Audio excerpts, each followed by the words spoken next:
Shalom, family. Shalom. This is Truthfully Unafraid with One Love. Hey, I know I've been gone for a minute, but I had to take some time out and take care of a few things, get my thoughts together on the information that I'm going to be bringing to the class. And in that time, I did do a lot of studying and research in order to bring you guys these two short, quick videos.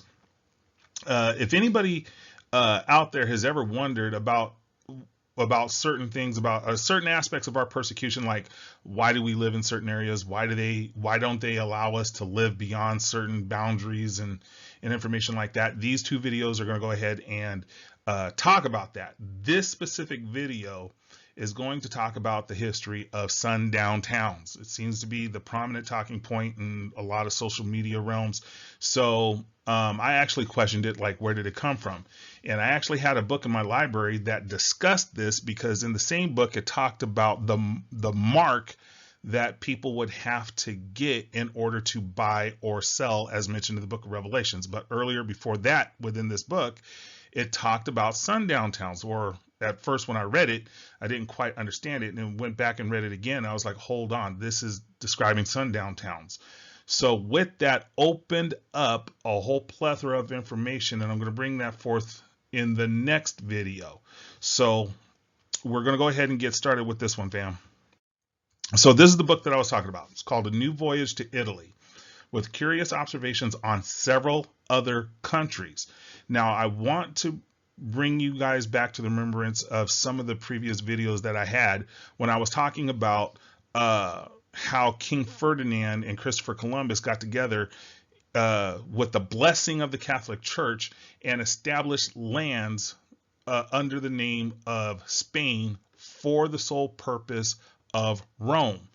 And then in those letters, it decreed that those lands are going to be properties of the church through Spain. So Spain basically would be a middleman. So they would exact a flag. Their standard is what they call it, in the name of the king, but that king reports back to Rome. So that would be the papal bull of 1452, Dum Diversus, and then the papal bull of 1455, Romanus Pontificus, that allowed the subjugation of people in those so-called undiscovered lands. Rome and Spain actually went and did this. So now we got an understanding of that. We're going to go ahead and go forward with this specific book. Now I'm only going to read a couple of excerpts in order to bring out the history of sundown towns. So here we go. Now, this book was written, I want to point your attention down here to this box. It's a whole bunch of Roman numerals. However, it's giving us the year 1829. That's when this book was written. So in 1829, the author of this book is going to rehash some history from a previous author by the name of Blondel. Mr. Blondel is what he calls him, or is who he calls him. And this guy actually existed in history. But I want to paint a picture for you guys using what this current author is talking about in this book. But when one has a mind to write, he must at the same time resolve to suffer his writings to be censured, if it happens so. Besides, everyone may see that I have done my utmost to endeavor to excuse Mr. Blondel's faults. So this author is saying that Mr. Blondel had wrote some erroneous information in his books. And so he continues, he says, and I will still say to his advantage, since I have an opportunity here, that they would have made him a bishop according to my best information. So based off the way that this guy, Mr. Blondel, thinks and how he observes things, at that time, they would have made him a bishop. And what is a bishop?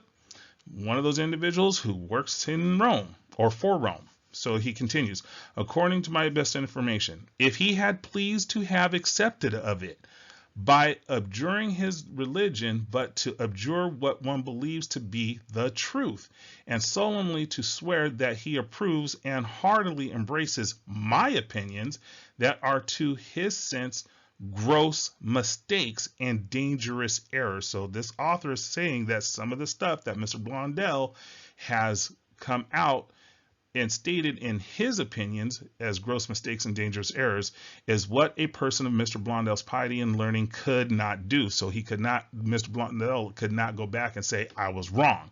So this author is attempting to correct some of the, what did he call it? Gross mistakes and dangerous errors of Mr. Blondell. So now, this is David Blondell. He was a French Protestant clergyman, and I want you to pay attention to the dates. He was born in 1590 and died in 1655. He's a Protestant, not a Catholic. Okay, so that's going to be a different story, a different teaching at a later date about when the Reformation period actually happened. So now we're going to go ahead and continue. The author of the book that I pointed out, he continues on and says, I can say but little or nothing in answer to your questions concerning the Greeks and Armenians that are in this city. They have each of them their particular ceremonies and officiate according to their peculiar rites, but they are forced to subscribe to the Pope's supremacy before they can obtain leave to settle at Rome. So basically he's saying that these Armenians and Greeks have to give up a bit of themselves in order to go live at Rome. So he goes on and continues. He says, antiquaries believe that the little Armenian church was heretofore one of the temples of the sun and Jupiter. The Jews at Rome enjoyed some measure of liberty and lived somewhat easily before the pontificate of Pope Paul IV. But that Pope was a terrible enemy to them. For whereas before they were permitted to live in any part of the city, he confined them to one corner of it, whether he ordered them to retire at the close of the evening. He forced them to sell their possessions and suffered them only to trade in old clothes and old goods. So now I want to focus your guys' attention that we are now getting ready to turn the corner on this. We're going to talk about the Pope Paul IV. Now, excuse me. Now, I also want to go ahead and let you guys know, not only were they told that they can live in a part of the city, that they had to be in their house at the close of the evening. So I was looking for information on Pope Paul IV. What I have, the second red box that I have is that that Pope Paul commanded the Jews to wear a mark of distinction, and that was to wear yellow hats. That's my clue to find information that Pope Paul actually said what this author is talking about in the book. So to recap real quick before we go on to the next slide, is that Pope Paul IV had ordered that Jews live in certain areas of the city, and that they were ordered to retire, means go in, stay there for the rest of the night, at the close of the evening. So basically at sundown.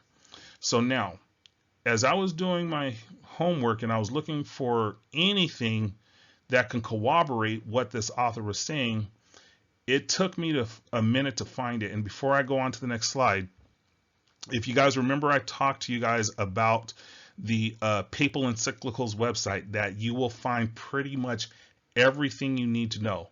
And I told you, with the exception of some information. Well, this specific papal bull is not in the papal encyclicals website, and there's going to be a reason for it. And I will go over that on the next slide. And it will become very clear why it's not in there. So now we continue. So that idea of sundown towns is written into a papal bull. It is called Bill Cum Numis Absurdum. And point number 3, and remember I told you guys there was a clue from the previous book with the yellow hats. It's in this point. So I'm going to go ahead and read.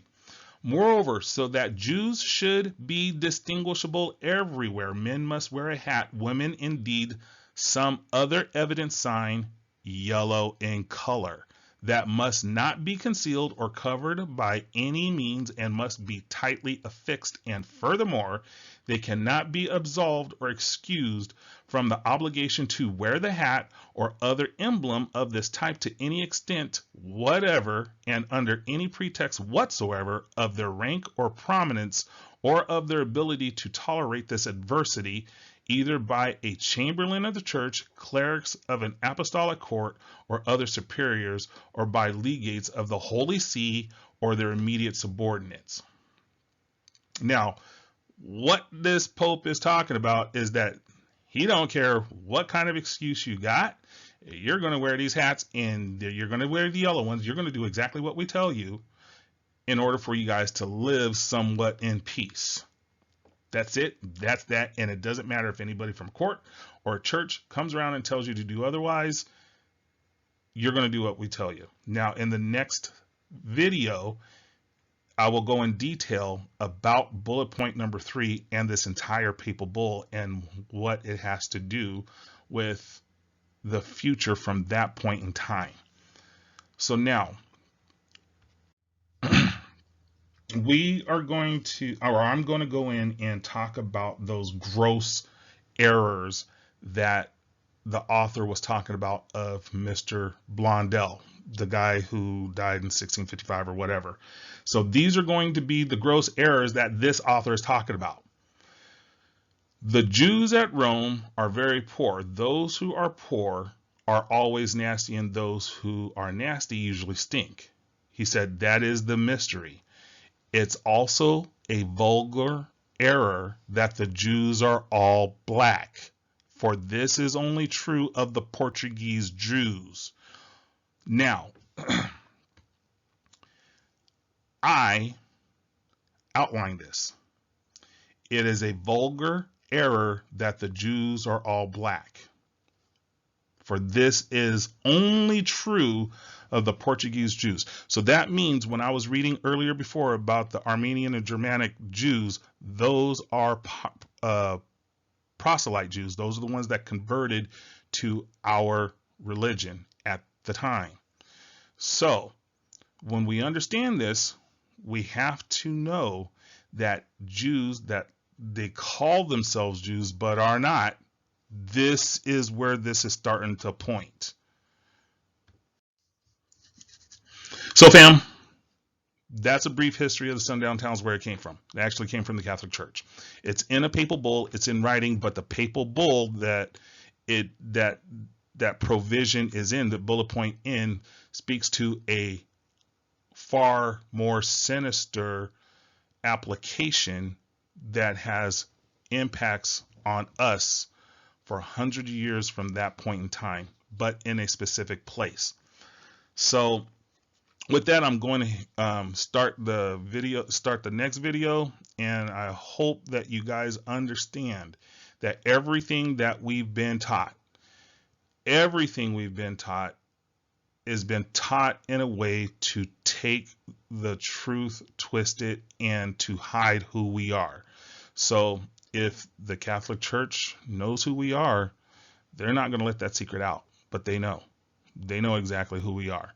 And so did this country, even not long after the Civil War had ended. They knew. I'm truthfully unafraid, with one love. Shalom.